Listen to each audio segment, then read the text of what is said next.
Welcome to episode 13 of A Slice of Life, Life Church podcast. As always, I'm Cole, and with me is Pastor James, our lead pastor. And diving in today, we were just talking, is kind of a harder thought to really grasp. But I think it's something that affects the church as a whole. A lot more people have been affected by church hurt. That's kind of where we're going. A lot more people have been affected by church hurt than I think most people would ever realize. Either by a leader who was in the wrong, the church as a whole, people, individuals. There's so many different realms, possibility that all kind of get this broad title of church hurt.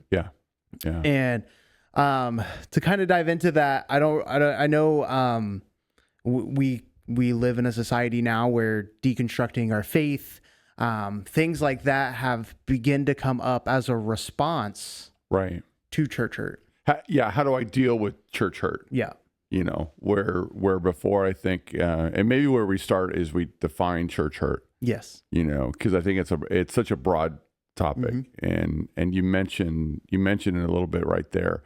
So what is church hurt? You know, again, it's anything that's happened within the confines of the church world, you know, that has painted the church in a negative light. Whether, to your point, people, systems, programs, you know, and what's funny is church hurt is not new. It goes all the way back to the beginning. Go to the book of Acts. So those of you that you know your word, the book of Acts is the framing of the new church world. Church is not old, by the way. Church is from the very beginning. You go all the way back to the Old Testament. You go back to we'll go to Moses. We'll go that far back. It was before that point, but we'll go to Moses setting up the tabernacle, the first church. You know. In concept, you know, the tents and the whole thing. But then you go to the new church age, which would be the Acts. So Acts of the Apostles, Acts of the Holy Spirit is what I prefer to call it. But you got Matthew, Mark, Luke, John, and then Acts, right? What's Acts? Acts chapter 1 starts off with Jesus saying, look, there's a Ferris wheel on the screen. We're going to pause for half a second. That's pretty cool. I don't know where that's at, but that's pretty neat. Okay, there we go. So you know, Jesus is there. Hey, I'm going to ascend. You know, I'm going to ascend to the right hand of the Father, and I want you guys to go to the upper room, and I want you to wait for power. You know, and then go into the world, right? Make disciples. Go and plant your church. Jesus talks to Peter and the disciples, telling them you're going to create a church, you know, on this rock, the rock being Jesus, not Peter, by the way. Read your word. You'll figure that out. He said, on this rock, the very foundation of Jesus Christ, he said, you know, that I'm the Messiah, that you're going to build your church, you know. So, but then shortly after the church has been planted, Acts chapter 2 comes, the Holy Spirit descends. You know, they go out, thousands are being saved. They start planting these churches. Shortly after that point, guess what? People are upset because they're not getting served correctly, you know, in the distribution of food, because there was a lot of poverty in that point. Right away, church hurt. You know, day 100 of the church being planted, there's church hurt. So it's long standing, and it's gone from that point. It's gone as bad as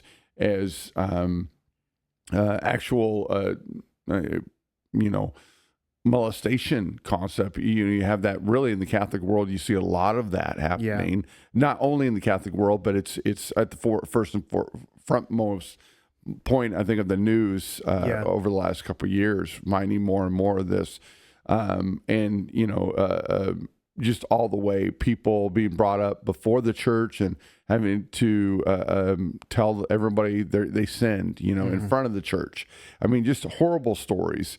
To stories of really just perception being the hurt. So again, if we can kind of frame church the church hurt world, in this concept of anything that paints the church in a bad light Yeah. to an individual or a group of people, that's church hurt. Yeah. And then we look at therefore how do we deal with church hurt? Yeah. Early apostles, how they dealt with it, and they said, hey, well, yeah, our bad. Let's figure out a different way of doing this. Let's set some standards up. Let's fix this so that those that really need the help get the help. I'll tell you a story. I went to my first pastorate, showed up, and again, church hurt all over the place. Not me at this point because I'm the brand new pastor. But the church hurt had went from within the church and actually outside the church. So they had a food pantry. They'd taken over a food and clothing pantry. They'd taken over the gymnasium. And it wasn't even people from within the church, although they volunteered. It was another church, another organization that was helping or doing that. And I show up one day and the first week there, and I look in the fridge and the freezers. They had multiple of them, and there was just a bunch of meat in these freezers. All had freezer burn. Had we're no good at this point. But the sad part is they were originally great pieces of meat. You had some briskets in there, some slabs of bacon in there, roast beef, some just other stuff. And I'm like, what's going on? Why has this meat not been distributed? Why are all these in the corner? Why are all these great clothes? And it looked like they were brand new, had tags on them. Why aren't they being distributed? Well, that church had come to the point where they were keeping the best for themselves, and they were giving everything else out. So many within the church had left. So by the time we got there, this church that in the heyday was running 400 or 500 people was now running 10 our first Sunday. And 4 of them were my family, my wife, my 2 daughters, myself, 2 friends who had showed up. So technically there were 4 people left in this church. Most of that in that hurt from what was happening in the food and clothing distribution, and that hurt then went from just that church, but to the community as well. So everybody in the community knew that church as, they're the ones that keep everything good for themselves and give us whatever they don't want. Right. Yeah. So I think defining that, and so you're kind of talking about then this deconstruction world, how we're dealing with the hurt. Yeah, and so we go from the definition of what kind of church hurt is, and I'm sure everyone now is probably thinking stories. Because I think everybody's got them. Yeah. There. If you have been in the church, it's kind of sad to think about sometimes, but if you've been in the church world at all, you've probably been let down by the church. At some point. And you probably let people down too. Yes. Let's just be honest. Yes. If you've been in the church world at all, somebody's been watching you and they've been let down, or you've been let down. It's just it's the result of broken humanity working in church in this world and trying to do, hopefully with the intentions for the vast majority, hopefully with the intention of not actually doing something egregious to somebody, but with the intention of we're all trying to work for the Lord. And they're always the outliers. They're always the people who their intentions were not of right heart, of right mind. And so we've come to a society. I think my age group, that young adult, older-ish young adult age group, the 30-year-olds, in this realm, it's more than that, but we're really flared up. We talk about this deconstruction movement, where all these people begin to evaluate. That's what they said. They begin to evaluate their faith, and there's nothing wrong with evaluating where you're at in your faith. We're called to. Yes, we're supposed to check the vines. If I'm the vine, you're the branches. Apart from me, you do nothing. Every so often, it needs pruned. We need to evaluate where we're at. The church as a whole system needs to evaluate systems, because there are parts of it that may not be producing fruit any longer, and those need to be pruned. There's nothing wrong. It may have served a season, but now it's not that season any Yeah. longer. Yeah. And as an individual, you need to evaluate your faith, your life. Lord, am I where I'm supposed to be? Yeah. Is this the place? Is this the Yeah. moment? That's okay. Right. Here, Very necessary. Yeah. that is appropriate. Yeah. But what ended up happening with many is they ended up being church hurt. Well, the church failed me. Yeah. And so they evaluated their faith and they said, well, I don't need the church. Right. I don't need the institution of the church. I mean, Yeah. that's what Yeah. was said. Many people Right. I know, friends who I went to school with, friends who I grew up at youth camp with, these people, individuals, began to just, well, I don't need the church because I have an individual relationship with the Lord, Yeah. and so I can do it at home. Right. Family members, and like I said, this age group was really big into it, but it's been around the whole time. Yeah. Whether it was straight up called the deconstruction movement or Right. not, there have always been people Yeah. who have come to moments where, well, I have a relationship and not a religion, and so I don't need the institution, and they Yeah. walked away from the building, from Right. the community of believers to do it at home by themselves. Yeah. And I know this topic for me is a spot because these are my friends. Yeah. Yeah. These are individuals who I've shared amazing moments in the Lord with, as I'm sure many others have. And so as we begin to talk about this, can't help but to get emotional sometimes as Yeah. I think over individuals, and I can name names, I won't though, but I could name names of people who I see, who like I watched God move on their lives. Yeah. I witnessed Yeah. it with my eyes. Right. I saw it. Right. It wasn't just like they told me a story at home. No, I watched what happened, Yeah. and then to watch them just walk away. And can I just interject? During a church service, Yeah. you watched, because I'm the same way, right? And I'm a couple years older than you, and I think you're right. We label it deconstructionism today, but it's been around. It's just now accepted, Yeah. seemingly. Before it was people leaving the church and having the thing. Well, I just can't find the right church. Okay, you've stopped looking, right? I'll go on time to time, but I really, I'm okay where I'm at, and yet to your point, we've spent time with people, and you see, like in this moment, man, you see during a church service, during camp, where God has done incredible things in their life, and they are completely changed. Yeah. And then, go on, right? Because at some point, then they walk away, and they're like, well, I don't need that anymore. Yeah. Something happens. Yeah. Whatever that is. I mean, in my life, I know that there have been moments when I left my first youth pastor position. We were called in and we were asked to leave. Yeah. With good intent by the member or the board, pastor, all of that, good intentions of theirs to take care of the church and to take care of us, my wife and I, and to send us into places where we can learn and grow. But in the moment, Yeah. it hurt. Yeah. In the moment, I understood so easily how quick it'd be like, I could just be done. Yeah. Yeah. I don't need them. Right. Easily. I understand it from the places of my own life.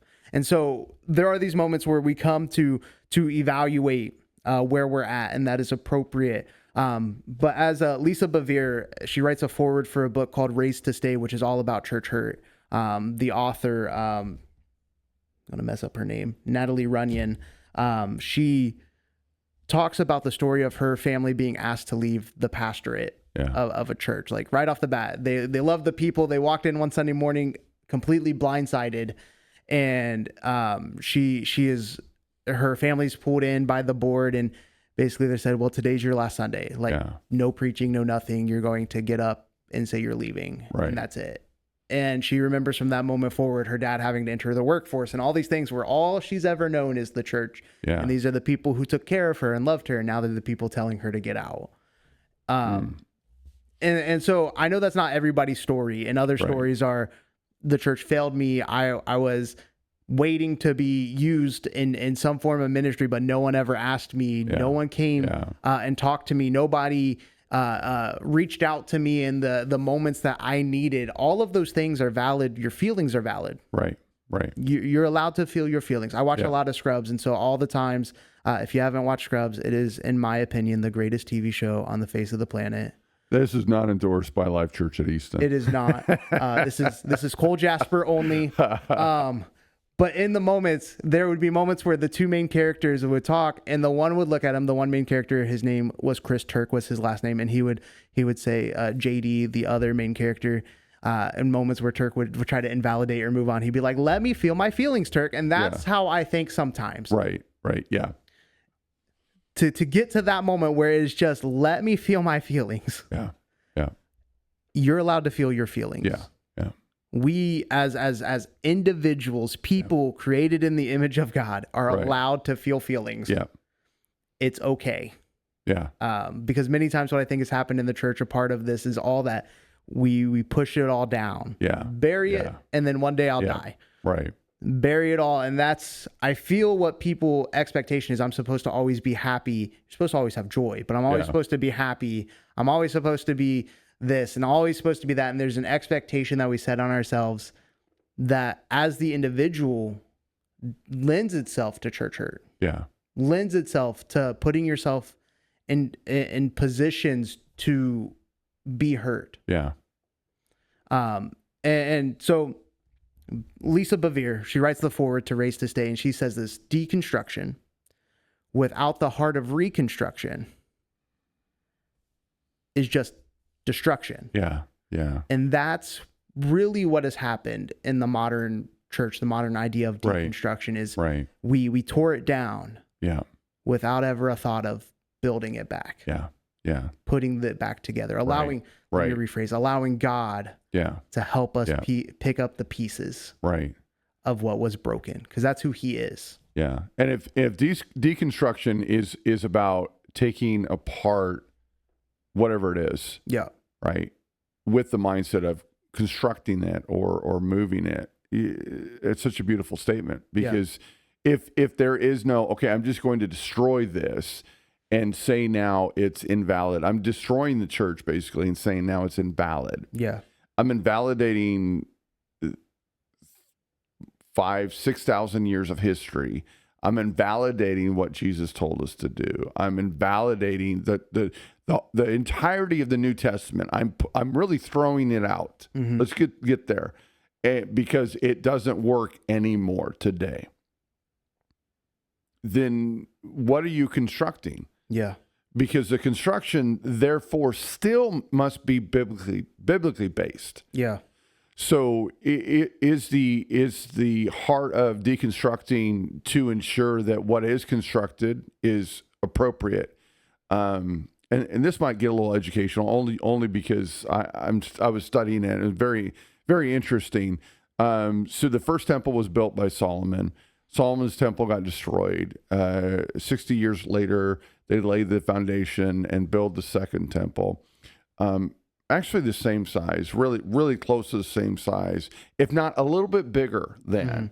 And then King Herod comes along. We're talking about the time of Jesus, let's say in that era. And he builds the outer courts, the area, right? It is massive, like 4 football fields, huge. The temple's not any bigger, but the size of it, because they recognized this town of Jerusalem that would hold 100 to 200,000 people on festival days would be 1 million would show up.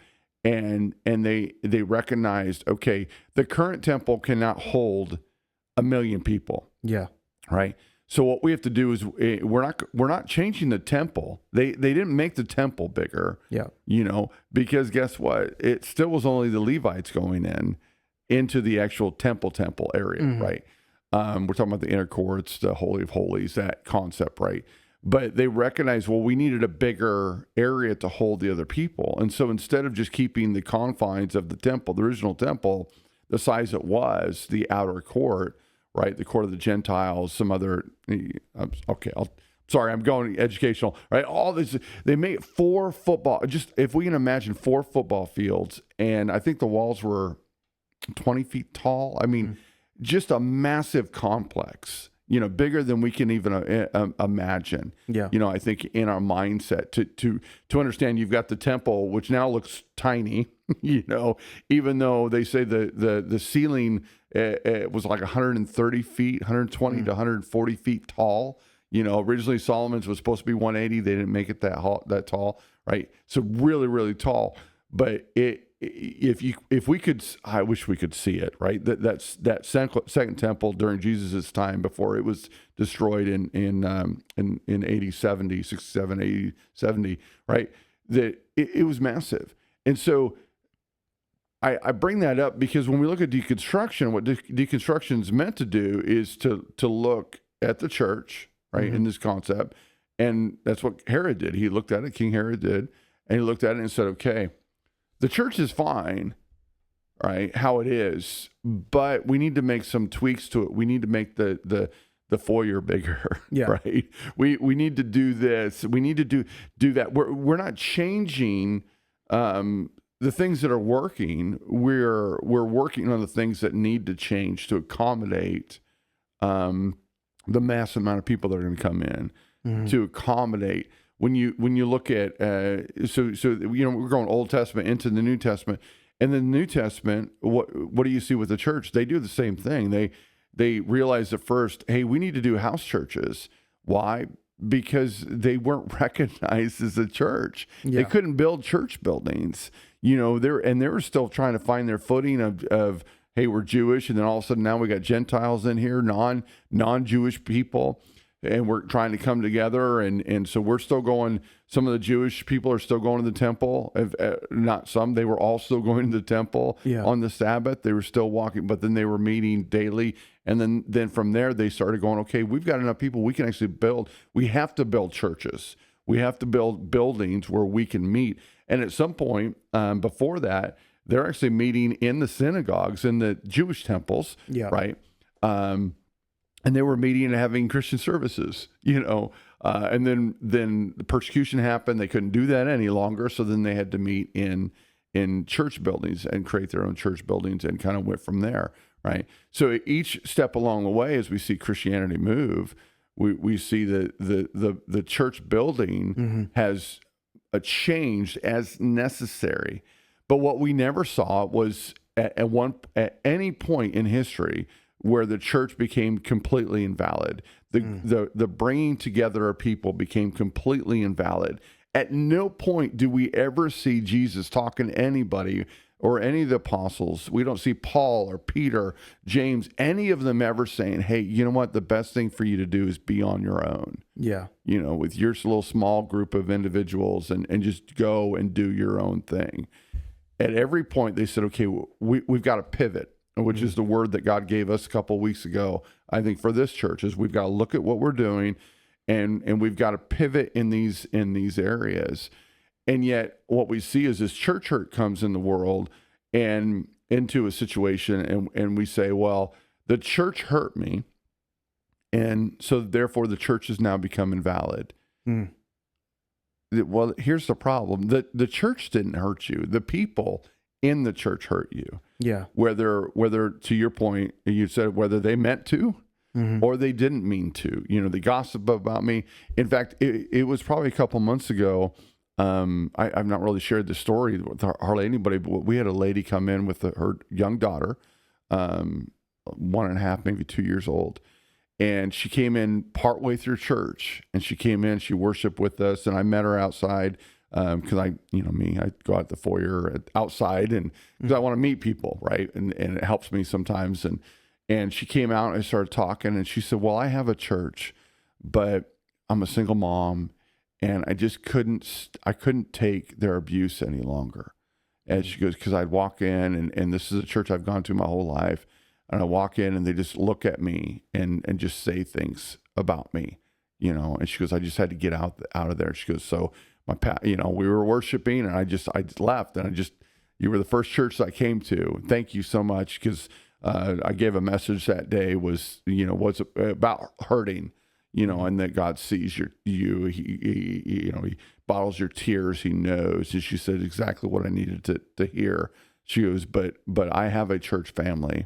And I know there's a lot that love me there. There are just some that really hurt me, you know. And so she went back to that church, which is really cool. Like when we think about the concept for her to understand her church family is her church family. And it's just pockets normally of individuals in there that can cause hurt. And, you know, you have to make that decision at that point, what you're going to do, you know. And I told her, I said, you need to talk to your pastor, you know, and walk through this, you know, with that. Because if you feel like that's still your church, you know, that's your family, that's where you want to be, you need to talk to your pastor and figure out, how do you guys heal through this? You know, he's not your principal, so he's not. Let me just say this, because as a pastor, I've dealt with this way too many times. Someone comes up to me and says, so-and-so hurt my feelings. I'm not the principal. I'm not going to bring them in, put them on detention. It doesn't work, right? What we're going to do is we're going to go the biblical route and say, hey, if you got a problem with your brother, the first thing I'm going to tell you to do, go talk to your brother. You know, and go through that biblical route. So don't go to your don't anybody hear me say, go to your pastor and he's going to fix everything. You know, he's not going to fix everything. She is not, because if they do, they've done it the wrong way. They're going to counsel you on how to fix it, how to reconcile with that individual if you can. And then there is an escalation process. Do you realize that? I mean, I know you realize that. I'm actually asking the audience at this point, because again, church hurt. It is going to happen. You can either leave or you can stay and you can get it fixed. Or at least hit it head on, you know. And so in the Bible, in the New Testament, because church hurt was happening, what they said is, hey, if you got a problem with your brother, you go to your brother. And if he doesn't listen to you, then you take a couple of elders with you, some seasoned Christians, some mature Christians, and you go to that same brother and say, hey, you know, Frank, you did this, you know, whatever, right? And you try to reconcile. And if that individual does not reconcile and they are in the wrong, then guess what? There's an expulsion. I mean, there's a moment where it's like, hey man, you if you don't stop whatever this behavior is, that's wrong, sinful behavior against this other individual, we got to figure out what you're going to do. And I've had to do that multiple times. I say multiple times, probably less than 5, but in 20 plus years of ministry. And those are hard, but be able to sit down with someone and say, you know what, you're done. You're done here. We've talked, I've mentored you. I can think one guy over a year, you know, and you've not changed. You've continued to hurt. You continue to lie, to manipulate, to say things, right, that you are causing pain to this individual and multiple other individuals as well. It's time for me to help you, and I'm going to help you find another church. You know, I'm not just going to kick you out, you know, say, well, you can never come to church again. No, but you need to find another church. You need to find. Those are very difficult conversations, but the conversation didn't happen from, you know, you coming up to me and telling me, hey, so-and-so hurt my feelings. Oh, I'll kick them out. No, it was a year, in this case, of hey, you go and try to reconcile. Okay, it didn't work. All right, let's talk with a couple people. Hey, we're gonna, you know, buddy, I'm gonna mentor you. I'm gonna be with you for a year, and let's just talk and work through some of the things. So I'm very confused, although I can understand it, because growing up in church and being a pastor, I've had my fair share of church hurt. You know, so I understand sometimes it feels like it would be easier to walk away from that. But one of my statements that you probably hear me say, if you hear me, listen to me for long, is my relationship with God is only as strong as my relationship to his church. Because if Jesus is the head of the church, this is what he says, and we are the body, we is plural, right? We are the body. We must be part of a body, right? And so therefore, what kind of relationship to the head if we're not part of the body? If we you know, I'm a finger and I just take my finger and I'm gonna go and do my own thing, you're going to die separated from the body. Right. There are seasons of rest, you know, There are those moments. There's moments that we have to find another church. Sometimes it's the right thing to do. Yeah. After a lot of prayer, though, a lot of counsel and doing it the right way. But I still have to be part of a body. Yeah. Yeah, definitely. The how we handle our hurt. The old saying you hear pastors say it all the time: hurt people hurt people. Yeah. And so it's so true, though. It is. It's a little cliched in its statement. It's fun to say. It rolls off the tongue, right? So it's good to preach. Yeah. But it's so true. And so how we handle that hurt, recognizing that we are broken humanity. Yeah, right. The only difference between us and any sinner is that we recognized we need a savior. Yeah. And then we hopefully are living that life to the best of our ability, which is, God, you are Lord of my life now. As you speak, I will listen and obey. And so we dive into it, and there are moments where, yes, we'll be hurt.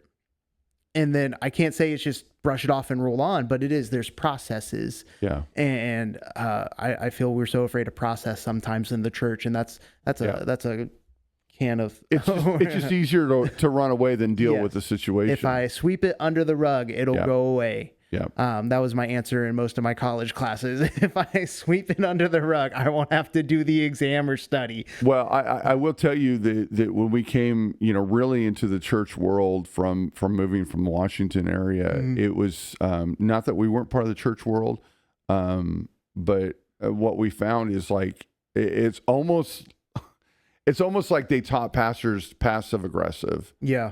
Right. That's how you deal with everything. You try to say something from the pulpit. You never hit anything head on. Jesus hit everything head on. Paul hit everything head on. I love, in fact, I'm talking about Paul, the apostle, right? He calls Peter out. Yeah. I mean, Peter, the big dog. And he tells Peter, what's wrong with you, man? He doesn't just like write him a letter and go, hey, Peter, how you doing, man?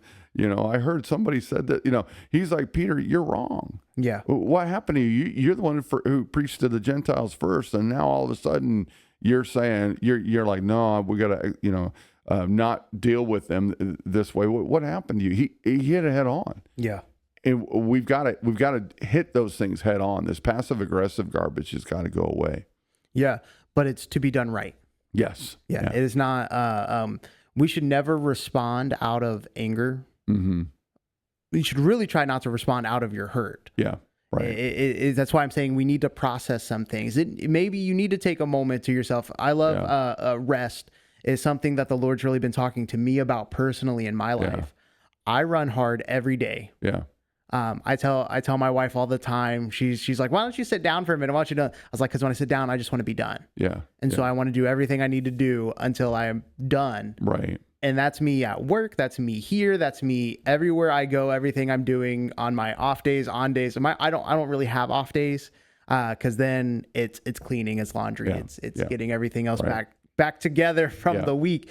And the Lord has begun to check me. I'm a little stubborn sometimes, so he has to work with me and call me dumb every once in a while and talk to me. Good slap from the Lord is okay. Yeah. Been there. And it's these moments where it's like, if you don't rest, you can never process what happens. Yeah. I mean, the prophet was told to take a nap, and so I mean, there are those moments where I'm realizing, as a 29-year-old young believer, as these moments where entering into leadership, expanding on what that looks like for me, God's really showing me, like, if I'm ever going to go any further, then it is first, one, you have to deal with your hurt, but you can't deal with your hurt while you're hurt. Mm-hmm. Mm-hmm. Does that mean I'm going to be healed? Because what really has happened in the church is we've healed, and no one can see my air quotes. We've healed, and someone at youth camp, they said it this way. They were speaking to all the students, and she goes, like a broken bone that wasn't set right, you've healed. Yeah.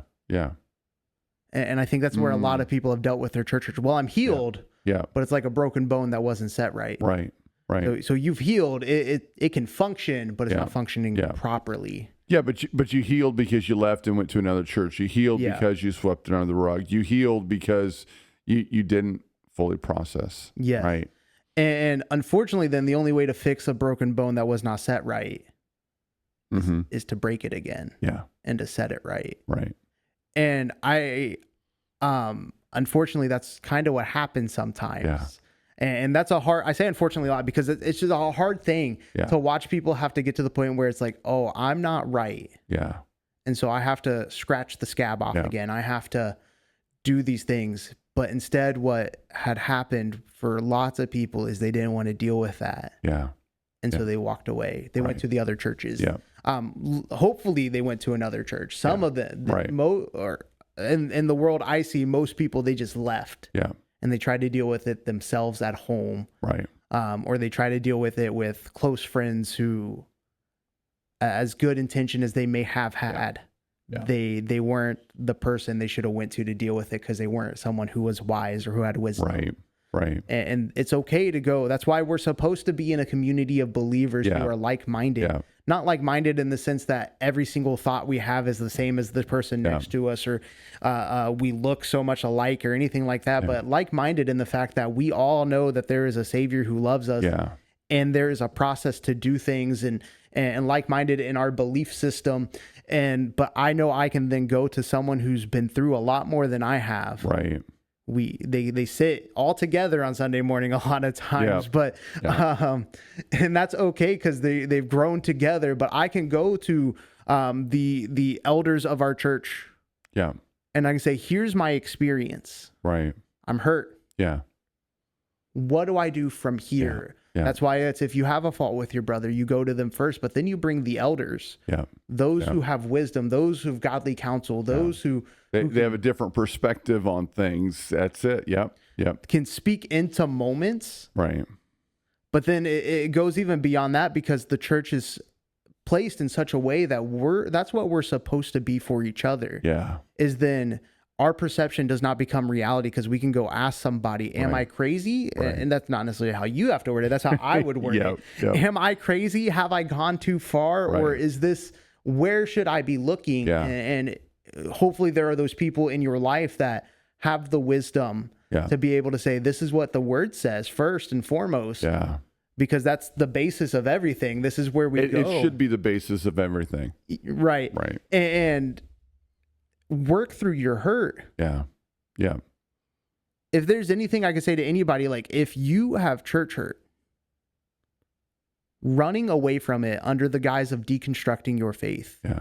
Running away because all you've done is destroy it. Right. Running away from your hurts, your isolations, or into isolation. There are moments we see Jesus go out into the wilderness under the power of the Holy Spirit. Right. He was alone, but he was not alone. Yeah. Days. For days. Yes. Okay. Not months. Years. Not years. Yeah. Days. It's okay to be alone to process at times, but there still needs to be the moment of reconciliation. The ministry given to the church was reconciliation. That's it. And we failed. Yeah. On both sides. Oh, yeah. We talked a lot about the individual, but on both sides. The church as a whole recognizing and the systems recognizing, and that's where the church needs to evaluate. Right. The body needs to evaluate, what are we doing well at? What are we not doing well at? I know we talk about that constantly. Especially in this moment where we've been talking about pivoting, and it's not, we said it this morning, it's not repenting. We're not turning 180 degrees, going a different direction. It's how do we hit the mark better? Yeah. Where have we missed things? And I think it's interesting when we really think about it. I love the church with everything in me. I believe in the church with everything in me. I believe that Jesus instituted it. It's required. Yeah. When he comes back, he's coming back for the church. Yes. And I know some people will be like, well, he's talking about the global church. Yes. But we are a global church that's made up of many different churches. There was a temple, and then there were synagogues, right? The temple was the main area, and then you had the little churches, the little synagogues. But I'm not blinded in the fact that churches fail all the time. We fail all the time. And as a pastor, I am not removed from church hurt. If anything, because I've lived both worlds, I've been a church member and I've been a pastor. It is harder on this side. As a pastor, I have more church hurt than I hate to even think about it sometimes because of just how utterly destructive it's been. Those that you've poured out everything into them, who become your enemies. I shared something on social media that a friend posted the other day. Pastoring's weird, and just kind of going through this concept that you can counsel a guy for a year and love on him and buy him breakfast, and this is real world, by the way, I guess. Every time you meet and pour out and so give up your time, your talent, your treasures, and a switch flips, and all of a sudden I'm the worst person in the world. And you're like, I've just given you a year of my life, a year of my finances, a year of my treasures, like my time away from my family. I've given all that to you, and you're going to turn and you're going to try to kill me, So I understand that, but I still believe in the church with my whole heart, right? I'm not blinded. The church has problems, needs to be fixed. There are areas that we need to tweak, we need to pivot, we need to move, but it is essential. I cannot be who I am without the church, not because I'm the pastor, right? That's not what I'm talking about. I'm talking about as a Christian. When I look at how far I've come from a child, and how much word I know, and the joy in my life, my marriage is 30 plus years of marriage. Why? Because of Jesus, but because of the church. My girls, right? Followers of Christ, why? Because of the church. I look at the totality of my life, and I understand I've been hurt a lot from the church, but I've also grown a lot in the church. And those church hurts I've had, thankfully, I've dealt with them, right? Some took me a little longer to deal with, and some I ran away from, and some, I'll just be honest, I've stayed in churches before where, I had a pastor. I was an associate pastor at that point, a second teaching pastor, and he would say, "Well, great job today, James. I'm most likely kill you in the morning." He thought he was joking. It's a quote from Princess Bride, if everybody knows that, right? He thought he was joking, but we had come through as a church through a pretty bad season, and some things had gone on, and there was a lot of hurt there, right? And so he thinks he's joking, and for 6 months I'm in that, but I stayed because I knew that was the right thing to do. Yeah. In that moment, which sounds really bad. Like, what do you mean the right thing to do? To stay in the hurt. God wasn't telling me to leave. Yeah. He's like, deal with this. And I'm grateful for those moments because I look back at it, and we were able to reconcile and deal with that. It would have been easy for me to leave, but that's not what God wanted me to do, right? And I had to go through the grieving process of losing, a really good friend, a good mentor, and then reconciling all of that and trying to figure out. But it's all through the church, and so stepping out of that and ignoring the pain or ignoring what had happened or going, okay, I'm going to find healing at another church. 99% of the time, I don't think it works. Yeah. Going to another church is not always the answer. And what's so interesting to me is that 20 plus years of pastoring, I've had so many people return, and they're like, well, we got hurt from this church and we left, but it's never felt like home. And then they come back to the church and it's like, you probably weren't supposed to leave in the first place. Yeah. And so you've dealt with this for 5, 6, 7, 8 years, 10 years, some of these people, and you've never reconciled. And we had a situation where we had a guy come back, and I met with him and his wife, and they had church hurt. I mean, it was bad on both sides though. They if they were honest with themselves, they didn't handle things correctly at that time either. But they left, and he's like, I want to come back. I want to, it was before my tenure, but I knew enough of the story, what had happened, the situation. And I just sat with him and I said, this church is not the same as when you left. It is different, but I'm worried that you're going to bring all the hurt with you because you didn't deal with it. You left. You didn't deal with it. And this is a pastor. He was a licensed minister, who wanted that church, was denied that church. He was the associate. The other pastor left. He wanted the church. He wasn't denied. He was denied that church. And they brought in another guy, and so that hurt, drove him to another church. But he always had a heart for that community. And I told him, I said, you're going to come back, and the church looks different. The building's different. The people are different. It's completely different from when you were here. But I'm worried that you're going to come in and you're going to have all that hurt, all that pain, And he goes, oh, no. And I've dealt with it all. Can I tell you, he dealt with none of it. It was one of the hardest years I've had as a pastor, because of just the venom this guy was spitting out. And I remember one day I was walking, the house was, the parsonage that we lived in, the house was right behind the church, and I was walking from the house to the church, and his wife pulled up in her van, and she rolled down the window and she said, hey, Pastor James, I want to tell you, I love you so much. I'm so honored that you respect my husband and honor him verbally, but I know the venom he spits out on you all the time. And she goes, I want you to know, I know that's not true. None of it's true, which was nice to hear. It didn't help as he was in the community spitting venom, in the church spitting venom. And then finally, about a year later, they finally left again, The moral of the story is, if he would have never left, and if he would have healed, right, that passion, he had a real passion for that community. He needed to stay in that community and do the ministry he was doing. But he left without reconciling, without dealing with the hurt, and then comes back and basically brings church hurt for another year to myself and some of the leaders of that church.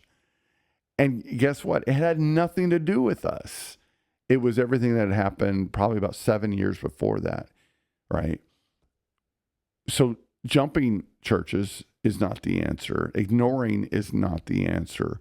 You have to reconcile. You have to go through the process. You have to go through the process that the Bible outlines, and go through and know that the goal is that reconciliation, to be able to say, you know what, I'm going to stay if that's what you're supposed to do. God will tell you, for sure will tell you, and confirm it in other people as well, right? I'm supposed to go, but if I'm not just going to ignore what's happened. I'm going to find healing. Find, because there are real moments that you've got to have that sometimes it is the right thing for someone to move from one church to another to find healing, But the ultimate goal is to find that healing. Because the other thing we have to understand is, if we don't do that, maybe you won't be hurt again that way, but there's somebody right behind you that's going to be hurt that way, And so if you don't speak up on whatever the issue is, somebody down the road is probably going to hit the same situation. They're going to have the same hurt, where maybe if you would have dealt with it there properly in that moment, whatever the issue was, that either that individual could be dealt with in the right ways, and for some cases, again, kick them out of church. I mean, that sounds harsh, but if they're unwilling to change, or maybe they do change and they don't do it, they don't do whatever that thing is, then you've just saved someone else from going through the same pain you have. But instead we're selfish and we're like, I don't want to deal with it anymore, so I'm going to move on. No, that's not what Christianity is about. Christianity is about ensuring that we stand up for those that can't stand up for themselves, that we reconcile, that we heal, we forgive, we not forget, but we forgive, and then we help people to grow throughout, and then therefore hopefully that hurt doesn't happen again, you know, and no one else has to deal with the same pain that we had to deal with, you know, in those moments.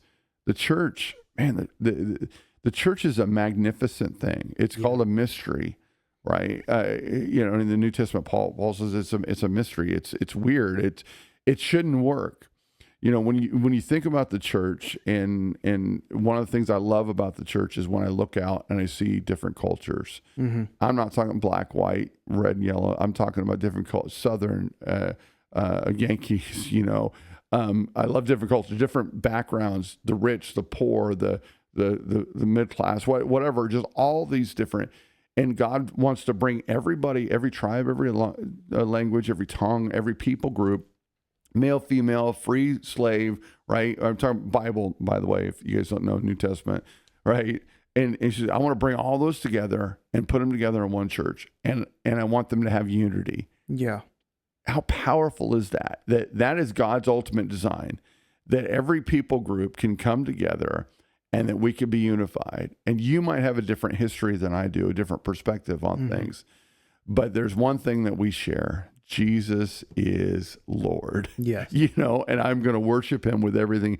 If we could share that, and then to know that the vision then therefore for every church should be the same, is to go out and make disciples. That's what we were told to do, right? So if we could agree on all that together, we see Acts chapter 2, which is the power of Pentecost show up, right? The baptism of the Holy Spirit, the unity that happens when they were in one accord. You know, that's what the scripture says. It wasn't because they were all the same, right? They all different, varied backgrounds, you know, male and female, educated, non-educated, you know, rich, poor. They were all in this one moment, you know, and that's the perfect picture of what the church is supposed to look like. Yeah. A bunch of diverse people coming together and being unified on one thing. But the problem is when you bring a bunch of diverse people into one building, we're human and we're going to sin. We're human and we're going to say stupid things. We're going to do dumb things. We're going to fail. And then unfortunately, we don't have metal detectors at churches. And what I mean by metal detectors, the weapons that are being brought in, and I'm not talking about guns. You know, I'm talking about there are people, real people, wolves in sheep clothing, that are going to come in and they're going to dance around and act like Christians, but their whole intent is to kill, steal, and destroy. Yeah. Right. They're messengers of the enemy. Let's just be honest. And they're going to come in and they're going to try to disrupt things. They're going to try to do things. You know, we had a guy who had a dream about this church a couple of months ago, and he said that in the back door we had a fox and a weasel trying to get in. You know, it's just a symbolism there. We can figure that out, right? They're coming in to wreak havoc. You know, so we understand that in the church you're going to have those individuals, right? They're always going to be there. You know, but what happens if you and I become people that reconcile when we have differences, that work through our church hurts? What happens is they added to their number daily those that were being saved. What happens is signs and wonders followed them. What happens that nobody has any needs. This is all the picture of Acts chapter, the book of Acts. That's what the early church looked like, right? Because they came in unity, nobody had any need. That's incredible that they added to their number daily those that were being saved. Right? Yep. Signs and wonders follow. All that happens when a church comes together and unified. You know what? None of that happens when you're isolated. Yeah, it only happens within the unity of the body. Yeah, definitely that moment, and I love that. I think maybe to end, I'll finish my story. So I was asked to leave my previous church where I youth pastored, and I spent all of my life there. That's 24 years, I think, is how old I was. 24 when we left. That's the only church I knew, only pastor I knew, only people I knew. We were asked to leave about a year later. I believe it was day of Pentecost, a year later. My wife looks at me and she goes, I had already been feeling, the Lord was speaking to me that I needed to go forgive. Handle it. I thought I was good. Right. I was worshiping. I felt the spirit words of prophecy were being spoken over my life about our future. Like, I thought I was good. I thought I'd handled it. It was all there. And then, as God does many times, he just pops up. It's like, hey, you need to go forgive them. Yeah. And so we had a church picnic that we were supposed to go to. We had all this stuff set up for our afternoon. And I always know it's the Lord, because there's these amazing moments where God doesn't speak to just me. He speaks to my wife as well. Yeah. And she's the one who leans over, because I'm arguing with myself. Like, we have so much to do. When am I going to go over there? When are we going to figure it out? Do I need to message them and set up a time? And she just goes, we need to go. Yeah. You need to. Yeah. It wasn't a we, it was an I. Right. I needed to go. And I said, I need to go back. And she goes, okay, let's go. Yeah. And from church where we were, almost a 40-minute drive to the other church where we had left, we're asked to leave. I go back and I pull the pastor aside and I say, hey, can we just talk for a moment? Surprised to see me, because they also were going into like a picnic. It must have just been an eating day. That's what it was everywhere we went. And so he's like, yeah, of course. He's like, are you here for food? I was like, I just need to talk. We just need to talk. And we went into a side room and I said, you probably have no idea, because that's the truth sometimes. Yeah. That moment you were really trying to love me, and I recognized that, and sending me to where I can grow and experience the Lord in greater ways than I could where we were. Yeah. Because it's all I ever knew. But that hurt. And I forgive you for the hurt. Yeah. You have no idea they caused the pain, no idea. And that moment impacted really my understanding of what it means to process church hurt. Yeah. Almost a year later. Right. Dealing, and what I thought I was good. It was the moment where I had to, I don't remember what was spoken. It was Pentecost Sunday, so it was probably something about the Holy Spirit. But I don't remember the word that my pastor at the time was preaching. I remember God speaking. Yeah. To deal with what was going on. Right. Because my future would have been limited. Yeah. Because I was allowing church hurt to just settle. Yeah. And I buried it without realizing I buried it sometimes. And I think that's really where we have to get to. Yeah. Can God speak to you? Right. In ways to allow you to deal with things? Yeah, because he's going to speak to you in a way that you will deal with it. Yeah. He's not going to speak to you and like, hey, keep ignoring it. It's going to be okay. I'll heal it over time. Now, was it time heals all wounds? Is a lie from the enemy. Actually, can I just tell you, time actually makes the wounds worse. You know, if you don't cover and clean a wound, it festers, it gets infected. It's, you die from a wound, a wound that shouldn't kill you. Yeah. Church hurt's the same thing. And man, if I could, I'd and I'm not a hugger, I'm not, but I would love to hug people that have been through church hurt, because it's the one spot that you're supposed to be able to come in and be safe. And then you come in and you're not safe. That just, it kills me. But at the same point, I'd love to hug you, but then at the same point say, well, now let's deal with it. Yeah. Let's get into this thing. Let's clean it out. Let's make sure you're good. Why? Because you are the one that's going to catapult that church, even if you go back to that same church, you're going to catapult that church onto its next thing. Right. And I don't know what the pastor even thought when you told him that. I've actually had people call me. I had a lady call me up, and I hadn't talked with her in years. She wasn't even part of my church, and tell me, hey, I forgive you. And my wife and I are still to this day have no idea what we're forgiven for. Yeah. She goes, you really hurt me during ministerial development. At some point, I'm like, I must have said something, right? Doesn't matter. Right. She finally dealt with whatever was hurting her, was holding her back, But from my side and from your former pastor's side, you just never know then what what impact that you even had on him. Yeah. Because maybe the next time they have that same situation, maybe they deal with it a little bit differently. Yeah. You know, maybe they see it a little bit, or maybe not. We don't know. Right. What's important is that you go through that healing process. Yeah. Right. And you deal with it, and then you get to move on. And to your point, you grow from that. Mm-hmm. Right. You didn't get set back. You didn't get, it didn't diminish you. If anything, it's helped you hopefully become a better leader yourself. Yeah. So you look at those situations, and when things happen again that are similar, you're able to capture those a little bit differently than you did before, Mm-hmm. and as people, just hear me. The church is the right thing.